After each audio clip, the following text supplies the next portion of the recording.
മദ്യവും മയക്കുമരുന്നും ഒട്ടേറെ പേരുടെ ജീവൻ തകർത്തിട്ടുണ്ട്.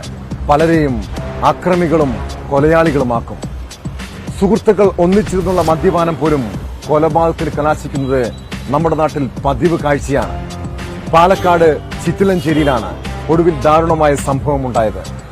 മദ്യപിച്ചുണ്ടായ തർക്കത്തിനിടെ യുവാവിനെ മർദ്ദിച്ചു കൊലപ്പെടുത്തിയത് അയൽവാസിയാണ്. ചിറ്റിലഞ്ചേരി സ്വദേശി രതീഷിനെ കൊലപ്പെടുത്തിയ കേസിൽ അയൽവാസി നൌഫലിനെ പോലീസ് അറസ്റ്റ് ചെയ്തു.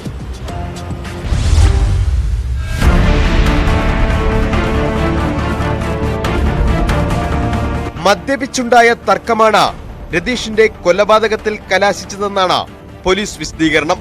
പാഴിക്കോട് വൈകിട്ട് 4ഓടെയാണ് രതീഷ് അടിയേറ്റ് മരിച്ചത്. സംഭവവുമായി ബന്ധപ്പെട്ട രതീഷിന്റെ അയൽവാസി നൌഫലിനെ ആലത്തൂർ പോലീസ് അറസ്റ്റ് ചെയ്തു.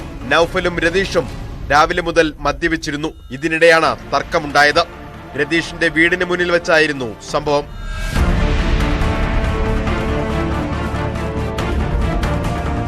മദ്യലഹരിയിലായതിനാൽ കസ്റ്റഡിയിലുള്ള നൌഫലിന്റെ പ്രാഥമിക ചോദ്യം ചെയ്യലിൽ നിന്ന് കാര്യമായ വിവരമൊന്നും ലഭിച്ചിട്ടില്ലെന്ന് പോലീസ് പറയുന്നു. ആസൂത്രിതമായുള്ള കൊലപാതകമാണോ എന്ന് നൌഫലിനെ വിശദമായി ചോദ്യം ചെയ്താലേ വ്യക്തമാവുകയുള്ളൂ.